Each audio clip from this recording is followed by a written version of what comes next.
Welcome back po sa aking munting channel, Mr. Ukol. Nandito na naman po inyong lingkod para magbigay ng tips at giya para po sa araw ng Biyernes, August 30, 2024. Lapit na matapos ang ating Agostong na buwan. Meron tayong 7 karera pa rin. Rating based handicap system race pa rin ang gagamitin. Bati tayo. Shoutout po Michelle Serrano, Razor Scott, Eduardo Tubalya, Mr. Ramon Ocampo, kay Sir Francis Tonido, Antonio Grafil, Manuel Tandes, kay Boss RB Borja. Shoutout sa inyo lahat yan.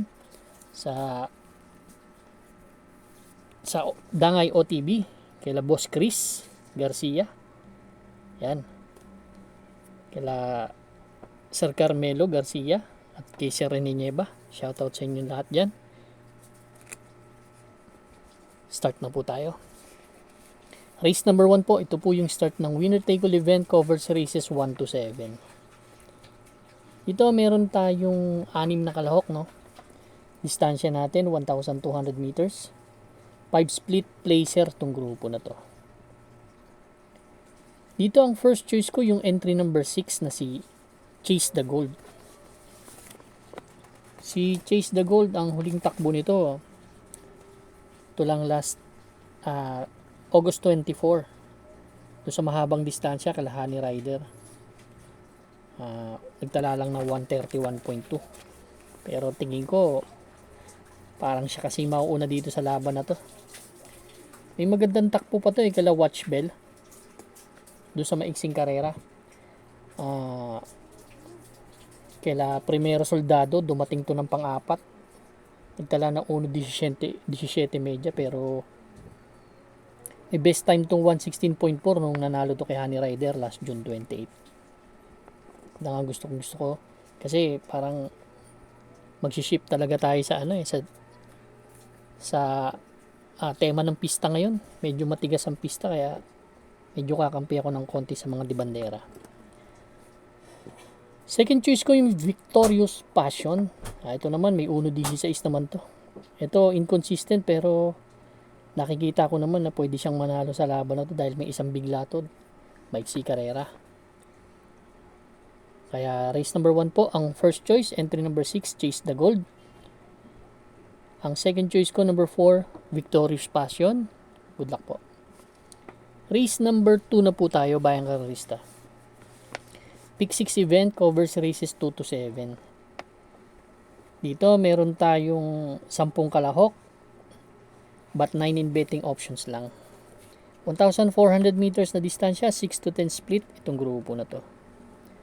First choice ko yung couple entry 3 and 3A, Cool Mom at si Bantay Sarado.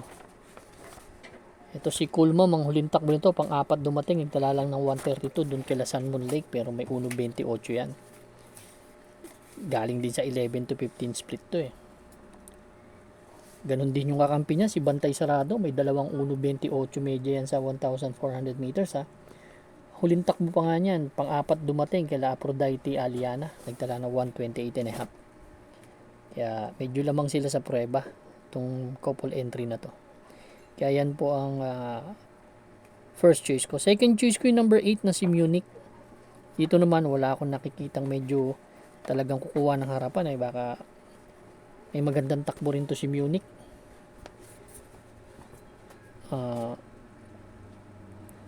Baka makaporma rin sa harap at makakuha ng unahan dahil alam nyo naman ang pista ngayon matigas. Yan ang second choice ko. Third choice ko si Bonnie Avenue.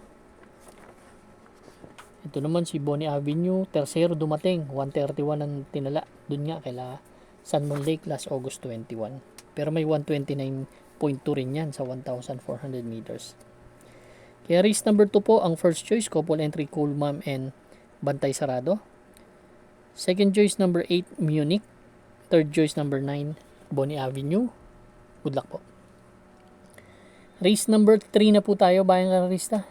Pick 5 event, covers races 3 to 7. Meron tayong 10 kalahok, distansya po 1,400 meters ulit. 6 to 10 ulit ang grupo na to, 6 to 10 split. First choice ko po yung bagong baba na si Marengo. Si Marengo, huling takbo nito last August 21 kila I Tell You. Pangalawa sa Bugaw, nagtala na 1.16. Galing kasi ito sa 22 to 27 eh. Talaga nakita ko parang sagad na talaga. May tulin, may remate itong kabayo na to. Kaya yan ang first choice ko.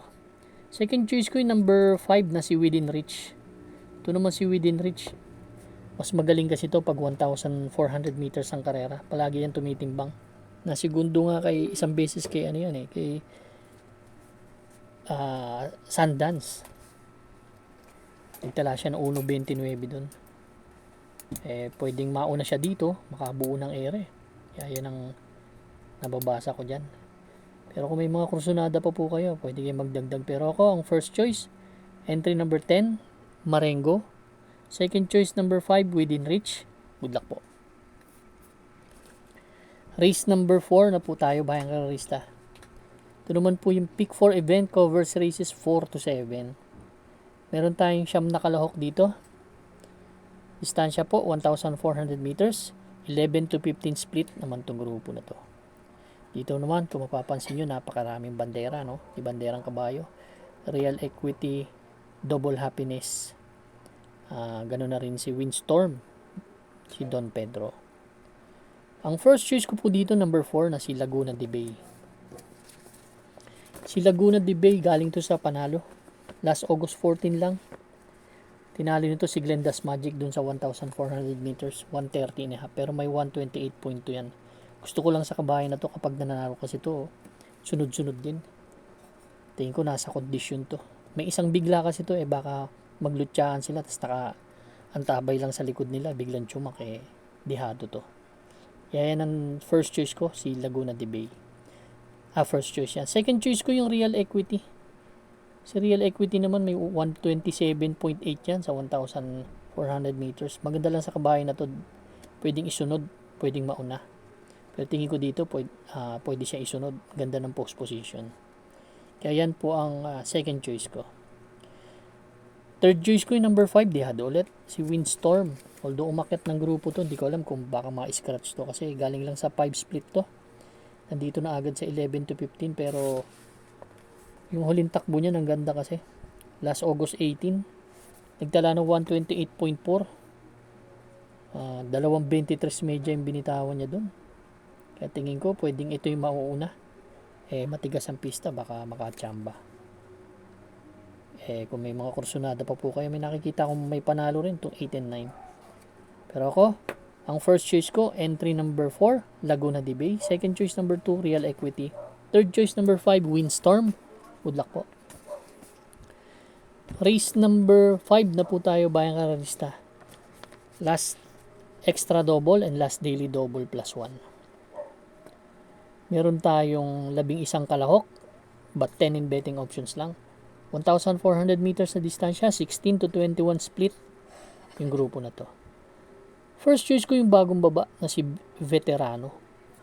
Galing to sa 22 to 27 si Veterano. Gustong gusto ko dito sa laban na to. Ito pwedeng mauna, pwedeng pa rin matihin. JB Hernandez ang may sakay. Kaya yan po ang first choice ko. Second choice ko, long shot, yung number 8 na si Southern Man. Ito kasi si Southern Man, medyo may tulin, no? Pag umulan, inaano ko dito, mag-ayawan sila. Pwedeng mauna kasi to. May 128 din naman yan sa 1,400 meters. Yan po ang second choice ko. Kaya race number 5 ang first choice. Entry number 3, entry A, Veterano Noble Touch. Second choice number 8, Southern Man. Good luck po. Race number 6 na po tayo, bayang kararista. The penultimate race. 10 kalahok tayo meron dito. 1,400 meters na distansya, 11 to 15 split itong grupo na to. First choice ko po, entry number 10 na si Fast Sailing. Bukod sa napakaganda ng post position, bagong baba pa. Galing to sa 16 to 21 split. Siya nagpapanalo niyan. May magandang takbo yan last June 14, medyo 2 months ago na, o kulang-kulang 2 months ago at 3 months ago.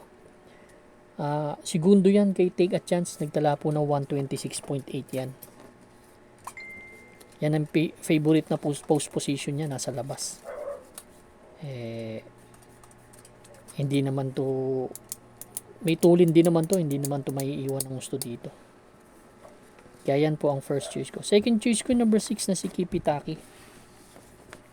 Si Kipitaki naman, last August 18, segundo to kay Waray na may pa, nagtala ng 1.29. Bagong baba rin to eh. Tinatakbuhan din ito, 16 to 21 eh. May best time yan na 126.6 si Kipitaki. Pero medyo matagal na, pero at least dun sa 16 to 21 split nanalo yan nung gumawa ng 126.6 yan. JB Hernandez Pahinete. Kaya race number 6 po ang first choice, entry number 10, Fast Sailing. Second choice number 6, Kipitaki. Good luck po. Race number 7 na po tayo, bayang karista. Last and final race for today. Meron tayong 13 kalahok but 12 in betting options lang. Paratingan ng ating mga exotics. Winner take all, pick 6, pick 5, pick 4. Last extra double and last daily double plus 1. 1,400 meters na distansya, 22 to 27 split. Medyo paratingan na, no? Gusto ko dito yung number 1, Miss Hibiki. Si Miss Hibiki, huling takbo nito last August 9. Tercero dumating to dun sa nanalong si Yana Silver na diado. Nagtala lang ng 129.8. From YL Bautista to JT Sarate na. May best time na 126.8 yan. Tumatakbo po yan sa 28 to 33 split ha. Tingin ko sa pagkakapalit ng hinete, ganda ng post position. Medyo tingin ko kayang-kayang mauna. Kaya sosolohin ko po sa paratingan. Entry number 1 si Miss Hibiki, pero may mga sunada pa po kayo. Pwede kayo magdagdag. Pero ako sosolohin ko po number 1 Miss Hibiki. Good luck po bayang karista. Maraming salamat po sa inyo walang sawang pagtangkilik sa aking muntin channel. Good luck and stay safe.